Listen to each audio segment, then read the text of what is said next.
Hello everyone, we are starting with a pre board examination question paper. तो ये basically कहाँ का paper है? ये है एसकेवी का पेपर। एसकेवी क्या होता है? सर्वोदय कन्या विद्यालय। ये जो गवर्नमेंट स्कूल्स होते हैं उसके अंदर एक पेपर हो चुका है ऑलरेडी, प्री बोर्ड नाम से। तो अब देखते हैं, इसको स्टार्ट करते हैं। बिल्कुल सेम आपका जो टर्म 1 में पेपर होना है वैसे ही है। तो इन क्वेश्चंस को ज़रूर करना, क्योंकि ये गवर्नमेंट की तरफ से आते हैं पेपर्स। तो बहुत ज़्यादा सिमिलर पैटर्न होगा आपका सीबीएसई पेपर्स का। ठीक है, तो स्टार्ट करते हैं सेक्शन ए से। इस वीडियो में I will cover section A. 24 questions होंगे पूरे के पूरे, तो बने रहना और यस, इंपॉर्टेंट पॉइंट्स लिखते जाना अपने पास। तो सबसे पहले क्वेश्चन नंबर 1 में आपको दिया हुआ है, in the given chemical equation A stands for. A का मतलब क्या है यहाँ पे, वो हमें बताना है। ए देखते हैं क्या हो सकता है आउट ऑफ दीज ऑप्शंस। तो आपके पास है जिंक। जिंक के प्लस में ए दिया हुआ है, ZnSO4 आपका प्रोडक्ट बना है और कॉपर मिला है हमें। तो इसका मतलब कि यहाँ पे क्या होना चाहिए प्रेजेंट? ऐसा सब्सटेंस होना चाहिए जिसके अंदर कॉपर प्रेजेंट हो। ठीक है, तो कॉपर क्या होगा? CuSO4। क्योंकि क्या होगा, देखो, zinc plus copper sulphate gives us zinc sulphate plus copper. क्यों? क्योंकि जिंक किसको डिस्प्लेस कर लेगा? कॉपर को, because it is less reactive, so therefore it can displace copper. So you will get zinc sulphate and copper as a resultant. तो आपका answer D is the correct one. अब देखो next question पे चलते हैं। Identify the change in the colour of lime water during the experiment. तो यहाँ पे आपको क्या दिख रहा है? H2SO4 लिया हुआ है और कोई सब्सटेंस है A, और वो क्या हो रहा है, यहाँ पे जाके कार्बन डाइऑक्साइड फॉर्म कर रहा है। लाइम वाटर में मतलब कार्बन डाइऑक्साइड जा रही है, तो उसका कलर कैसे चेंज होगा? आप लोगों को पता ही है, ट्रांसपेरेंट टू मिल्की। ठीक है, this is the right answer, क्योंकि मिल्की हो जाता है लाइम वाटर में जैसे ही कार्बन डाइऑक्साइड ऐड होता है। ये वाला क्वेश्चन भी देख लो, विजुअली इम्पेयर्ड कैंडिडेट्स के लिए है ये वाला। The chemical formula of lime water is, मतलब लाइम वाटर का क्या केमिकल फार्मूला होता है? तो आप लोगों को केमिकल फार्मूला तो पता ही है लाइम वाटर का क्या होता है, वो कमेंट सेक्शन में ज़रूर बताना। ठीक है, क्वेश्चन नंबर 3 पे चलते हैं। यहाँ पे आपको दिया हुआ है metal plus dilute acid gives a salt plus hydrogen, the above chemical reaction not occur with. मतलब इसमें से कौन सा ऐसा ऑप्शन है जिसके अंदर केमिकल, जिसकी वजह से केमिकल रिएक्शन नहीं होगा? ठीक है, तो ध्यान से देखो, आपको दिख रहा है यहाँ पे क्या है? मेटल है, मेटल मतलब धातु, और डाइल्यूट एसिड है आपके पास तनु अम्ल, सॉल्ट आपके पास है लवण, हाइड्रोजन आपके पास गैस की फॉर्म में है। तो किसके साथ नहीं हो सकता वो हमें बताना है। कौन सा केमिकल रिएक्शन? ये वाला। देखो, अब आपके पास एसिड है। एसिड मतलब it can be H2SO4, it can be HCl, but HNO3 के साथ ये रिएक्शन पॉसिबल नहीं होता, क्योंकि ये आयंस क्रिएट नहीं कर पाते और सॉल्ट नहीं बना पाते। सो C is the correct option. ये H2SO4 के साथ हो सकता है, आप सल्फ्यूरिक एसिड यूज़ कर लो, आप हाइड्रोक्लोरिक एसिड यूज़ कर लो, आपको सॉल्ट और हाइड्रोजन गैस मिल जाएगा, लेकिन HNO3 के साथ पॉसिबिलिटी नहीं है। क्वेश्चन नंबर 4 देखो, which of the following correctly represents a balanced chemical equation. हमें बता रहा है कि इसमें से कौन सी केमिकल इक्वेशन बैलेंस्ड है। फर्स्ट वाली देखो, यहाँ पे आपके पास लेफ्ट साइड पे Na कितने हैं? 1 है। ऑक्सीजन कितने हैं? 2 हैं। राइट साइड पे Na कितने हैं? 2। ऑक्सीजन कितने हैं? 1। So this is not correct, balanced नहीं है। बी देखो, सोडियम, सोडियम कितना है यहाँ पे? 2। ऑक्सीजन कितना है यहाँ पे? 2। सोडियम कितने हो गए यहाँ पे? 4। ऑक्सीजन कितने हो गए? 2। तो बैलेंस नहीं है। फिर से यहाँ पे देखो, 4 सोडियम है, 2 ऑक्सीजन है आपके पास, 4 सोडियम है, 2 ऑक्सीजन है, ये इधर आ जाता है। ठीक है, तो यहाँ पे 4 ये हो गए, 2 ये हो गए, 4 ये हो गए, 2 ये हो गए। इसका मतलब C is balanced, left side और right side is exactly balanced, so C is the correct option out of all.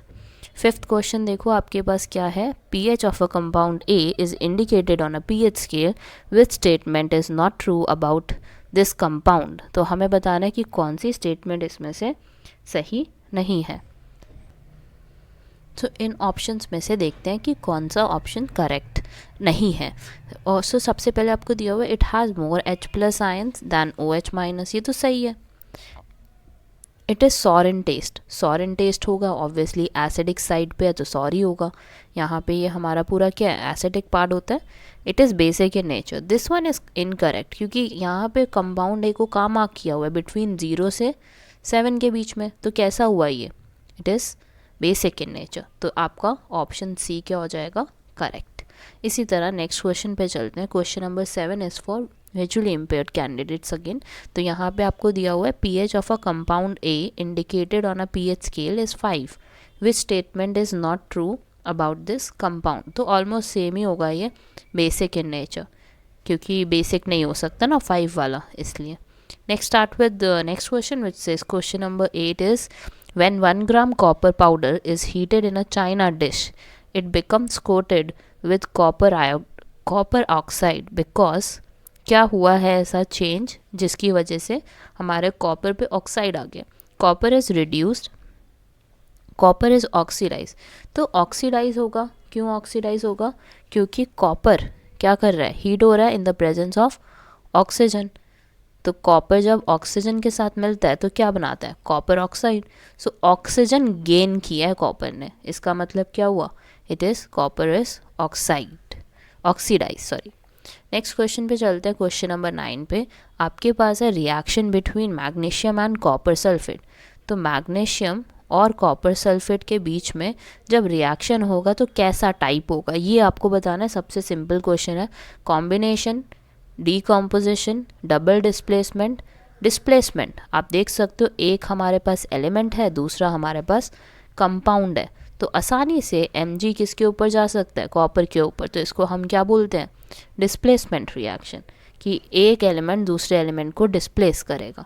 Next question देखो, question number 10, neutral salts are formed by the reaction between. Neutral salt कैसे form होगा, neutral salt का मतलब क्या होता है, ना वो एसिडिक होगा ना वो बेसिक होगा। तो कैसे आपका एसिड होगा, कैसा आपका बेस होगा। तो अगर आपको न्यूट्रल सॉल्ट बनाना है ना, तो आपको क्या करना पड़ेगा, स्ट्रॉन्ग एसिड यूज़ करना है और स्ट्रॉन्ग बेस, ताकि जो आपका रिजल्ट बने वो कैसा बने, neutral. Let's start with now question number 11। It says turmeric paper indicators turns red in, मतलब रेड कब हो जाता है, वैसे तो येलो कलर का होता है, और येलो कलर से रेड में कब चेंज होगा, when it will be dipped in basic medium। कोई भी आप बेसिक मीडियम लोगे ना, उसके अंदर आपका कलर कैसा हो जाएगा, रेड। अदरवाइज आपका कलर येलो ही रहता है। अगर आप कोई भी एसिडिक मीडियम लेते हो तो तब भी वो क्या रहेगा, येलो ही रहेगा। अगर आप रेड हो जाता है वो, तो इसका मतलब वो मीडियम कैसा था, बेसिक था। ठीक है, क्वेश्चन नंबर 12 देखो, balance chemical equation justify the law of conservation of mass, law of conservation of energy, have different mass of reactant and product both A and C। तो सबसे पहले तो ये वाला आपका जो सी ऑप्शन है बिल्कुल गलत है, डिफरेंट मास नहीं होते रिएक्टेंट और प्रोडक्ट के, और इसका मतलब अगर सी गलत है तो ये वाला भी कैंसिल हो गया। बी पे आओ, law of conservation of energy, मतलब ऐसा नहीं होता कि एनर्जी आपकी कंजर्व रहती है दोनों तरफ, नहीं, after reaction it might decrease और इट माइट इंक्रीज।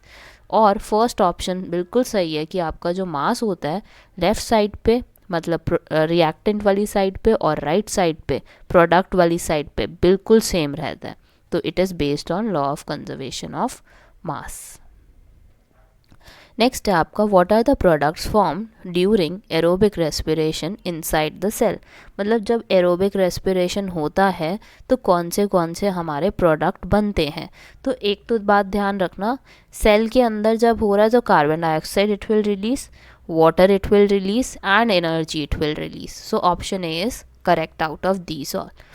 नेक्स्ट आपको दिया हुआ है, where is nephron located in the given picture of excretory organ. तो सबसे पहले आपको ये पता होना चाहिए कि नेफ्रॉन प्रेजेंट कहाँ होता है, it is there in kidney. तो किडनी कहाँ मार्क की हुई है इन्होंने, थर्ड पे देखो, ये किडनी होती है, बीन्स लाइक शेप। तो थर्ड ऑप्शन आपका करेक्ट है, which is option number C. अब यहाँ पे उसी से रिलेटेड विजुअली इम्पेयर्ड के लिए कुछ क्वेश्चन दिया हुआ है। पूछा है, where are nephrons located in human excretory organ system. Nephron कहाँ पे प्रेजेंट होते हैं, kidney. Next question, question number 6, आपको यहाँ पे कुछ आइडेंटिफाई करना है कि x क्या है, y क्या है, z क्या है। तो सबसे पहले यहाँ वाला y देखो, जो फोटोसिंथेसिस का प्रोसेस है, पहले ही लिखा हुआ है उन्होंने, तो फोटोसिंथेसिस के प्रोसेस में वाई क्या होता है आपका, क्लोरोफिल में होता है, ठीक है। तो इसका मतलब मेरे को साफ साफ नज़र आ रहा है कि मेरा ए ही ऑप्शन हो सकता है। क्यों ए ही हो सकता है, क्योंकि देखो एक्स वाली जगह पे वाई पे क्या लिखा है, क्लोरोफिल, और हमें क्या चाहिए होता है इस साइड पे, लेफ़्ट साइड पे कार्बन डाइऑक्साइड, वाटर हमें प्रोवाइड करवाना पड़ता है, और वो हमें रिजल्ट में क्या देते हैं, oxygen gas. So first one is correct one. Next देखो 17, during breathing air is inhaled and carbon dioxide is exhaled. Air is inhaled का मतलब क्या हुआ, ना तो इन्होंने ऑक्सीजन का नाम लिया ना इन्होंने कार्बन डाइऑक्साइड का नाम लिया यहाँ पे, तो ये तो बेकार ऑप्शन है हमारा। बी ऑप्शन देखो, oxygen is inhaled and oxygen is exhaled, तो ये भी गलत हो गया। ऑक्सीजन इनहेल कर रहे हैं और ऑक्सीजन ही एक्सहेल कर रहे हैं, this is not there.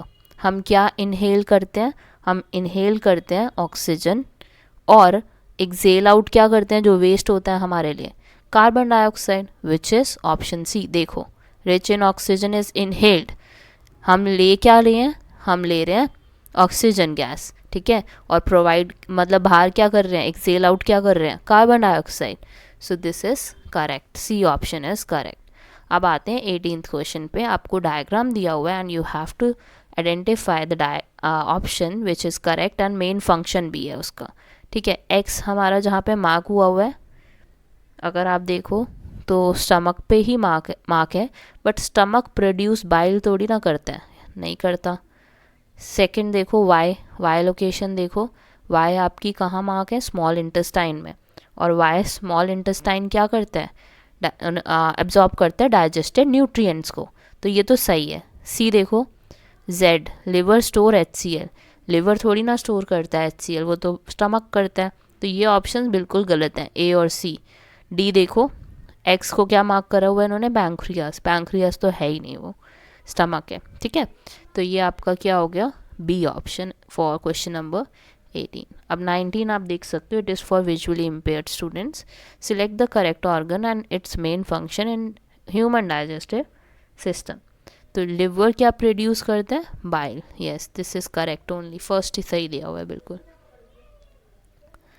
Question number 20 देखो, which function is not perform by bile juice during digestion. Digestion के टाइम पे कौन सा फंक्शन नहीं करता बाइल जूस, पहला इमल्सिफिकेशन ऑफ फैट, इमल्सिफाई तो करता है, ये बिल्कुल सही है, ये हमें बताना है जो सही नहीं है। B, it makes the food alkaline, so this is correct as well, alkaline बनाता है, बेस बनाता है उसको। सी देखो, help in digestion of cellulose, cellulose थोड़ी ना हम खाते हैं, और हम खा भी नहीं सकते, टेकन भी नहीं कर सकते, तो सी इज करेक्ट।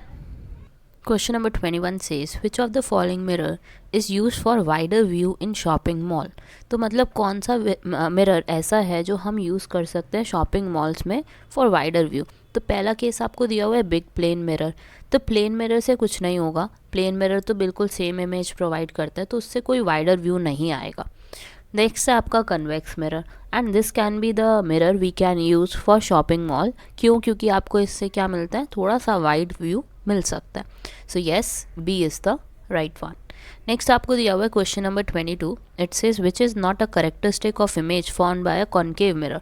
तो कॉन्केव मिरर कैसी इमेज बनाता है वो सबसे पहले आपको पता होना चाहिए, then only you can answer this question. तो सबसे पहले इन्वर्टेड बनाते हैं, अगर आपका ऐसा ऑब्जेक्ट है तो इमेज कैसी होगी, ऐसी, ठीक है, इन्वर्टेड। और दूसरा डिफरेंट साइज होता है, साइज चेंज होता रहता है according to the place you are keeping your object that, ठीक है। नेक्स्ट है कि रियल होती है उसकी इमेज। तो अब यहाँ पे ऑप्शंस देखते हैं, यहाँ पे पहले दिया हुआ है always erect, this is very wrong, erect तो बनाता ही नहीं है वो, हमेशा कैसी होती है उसकी, इन्वर्टेड। तो ए तो आपका गलत है, बी आपका सही है, रियल सी आपका सही है, ए एंड सी ये हमारा गलत हो गया। तो ए हमारा आंसर है कि वो हमेशा कैसी इमेज बनाता है, नहीं बनाता है, सॉरी, ऑलवेज इरेक्ट। नेक्स्ट आपको दिया हुआ है identify the type of mirror X and Y in the given figure. तो अब यहाँ से आपको बताना है कि कौन सा कन्वर्जिंग है, कौन सा डाइवर्जिंग है। तो फर्स्ट वाले केस में देखो क्या हो रहा है, सी से रे आई और सी पे वापस चली गई, इसका मतलब इसकी साइड कौन सी है जो सिल्वर हुई हुई है, ये वाली बैक साइड। तो इसका मतलब which type of mirror is this, converging mirror, इसको हम क्या बोलते हैं, कन्वर्जिंग मिरर। ये वाला देखो ये क्या होता है, यहाँ पे क्या हो रहा है, यहाँ से सी पे एंट्री ली है उसने और पीछे की तरफ रेस एक्सटेंड करनी पड़ रही है हमें, इसका मतलब कि ये वाली साइड हमारी क्या हुई हुई है, यहाँ पे शेड हुई हुई है, तभी तो वो वापस चली गई हमारी रे। तो ये कौन सा मिरर हुआ, diverging, this is converging, this is diverging. तो आपका आंसर सही कौन सा है, A part, A part is correct, क्योंकि एक्स है आपका कन्वर्जिंग, वाई है आपका डाइवर्जिंग। नेक्स्ट देखते हैं, question number 24 is for visually impaired candidates, radius of a converging mirror is 20 centimetre. R आपको दिया हुआ है 20 सेंटीमीटर और आपको क्या निकालना है, फोकल लेंथ। फोकल लेंथ इस केस में क्या होगी, इट विल बी r/2 और r/2 मतलब 20/2 विच इज़ 10 सेंटीमीटर। और फोकल लेंथ इस केस में हमारी कन्वर्जिंग मिरर के केस में कैसी होती है, देखो ध्यान से, ये बच्चों को बहुत ज़्यादा कन्फ्यूजन रहती है। देखो हमारा लेट्स से ये हमारा वाई एक्सिस है, ये हमारा एक्स एक्सिस है, और अगर आपकी फोकल लेंथ पीछे की तरफ है, इसका मतलब क्या हुआ, इस तरफ कौन सी एक्सिस होती है, नेगेटिव एक्स एक्सिस, और ये कैसे रहती है हमेशा नेगेटिव में, ठीक है। तो फोकल लेंथ हमेशा ही आपकी कन्वर्जिंग मिरर में नेगेटिव होती है। और देखो एफ किस तरफ है, इसका कहाँ है, राइट साइड पे है ना, तो राइट साइड पे है तो इसका पॉजिटिव होता है डाइवर्जिंग का, ये ध्यान रखना, बहुत इंपॉर्टेंट पार्ट है। तो एफ आपका क्या हो गया, -10, +10 मार्क मत करना, ये ध्यान रखना कि कौन सा मिरर या कौन सा लेंस आपको दिया गया। Let's now start with question number 25. It says what will be the focal length of a concave mirror whose radius of curvature is 30 centimetre. तो radius of curvature अगर आपको दिया हुआ है और आप निकालना चाहते हो focal length, तो कैसे निकालते हैं, r is equal to 2f। तो 2f कर दोगे, आपकी वैल्यू आपके पास आ जाएगी किसकी, फोकल लेंथ की। तो focal length is basically r/2 और रेडियस ऑफ कर्वेचर कितना दिया हुआ है आपको, 30 का हाफ कितना हो गया, 15। So 15 centimetre is a right one. Next one is question number 26। 26 में आपको क्या दिया हुआ है, phenomenon of twinkling of stars is observe due to, क्यों मतलब ऐसा ऑब्जर्व किया जाता है, ट्विंकलिंग क्यों होती है, it is because of atmospheric refraction, क्योंकि हमारा जो नीचे एटमॉस्फेयर है उसमें डेंसिटी अलग है और जो ऊपर है एटमॉस्फेयर उसमें डेंसिटी अलग है, जिसकी वजह से डेंसर मीडियम और रेयरर मीडियम बन जाते हैं और लाइट क्या होगी, उसकी वजह से बेंड होना शुरू हो जाएगी। और वो कौन सा फिनोमेना है, एटमॉस्फेरिक रिफ्रैक्शन। नेक्स्ट आपको दिया हुआ है relation between SI unit of power of lens and SI unit of focal length. तो SI unit of power of lens क्या होती है, इट इज़ डायोप्टर, D से डिनोट करते हैं। फोकल लेंथ की क्या होनी चाहिए, मीटर होनी चाहिए। और फॉर्मूला देखो, पावर का फॉर्मूला क्या होता है, 1/f, और पावर को यूनिट क्या होती है, डायोप्टर, और फोकल लेंथ की यूनिट क्या होती है, metre. So 1/1D is equal to 1/मीटर, which is option number C. Power of a concave lens is, तो कनकेव लेंस की पावर क्या होती है, इट इज़ नेगेटिव, ठीक है। नेक्स्ट आपको दिया हुआ है in the given diagram the path of ray of light passing through a glass prism. Glass prism में कौन सा बेस्ट तरीका है इसमें से, फर्स्ट वाला तो बिल्कुल गलत है, क्योंकि अगर आप ध्यान से देखो तो ये गई और ये थोड़ा सा बेंड हुई है और बाहर कैसे निकली है, मतलब बहुत ज़्यादा ऊपर की तरफ चले गए, ऊपर नहीं होता वो, बिल्कुल नीचे होता है, जो ऑप्शन बी में मुझे सही लग रहा है बिल्कुल, ठीक है, this is the correct one. Next देखो question number 30, this is for visually impaired candidates. तो यहाँ पे आपको दिया हुआ है when a beam of white light fall on one face of a prism, spectrum is formed on the screen. In this spectrum which colour bends the most and which colour bends the least. तो सबसे ज़्यादा कौन सा bend करता है, it is violet, and सबसे कम कौन करता है, रेड। तो violet and red is the correct option, क्योंकि पहला वाला क्या दिया हुआ था, बेंड्स, बेंड कौन करता है, वायलेट, लीस्ट बेंड कौन करता है, red. So B is the correct option. अब नेक्स्ट वीडियो में हम सेक्शन बी से स्टार्ट करेंगे, so stay tuned with us. Thank you for watching, have a great day.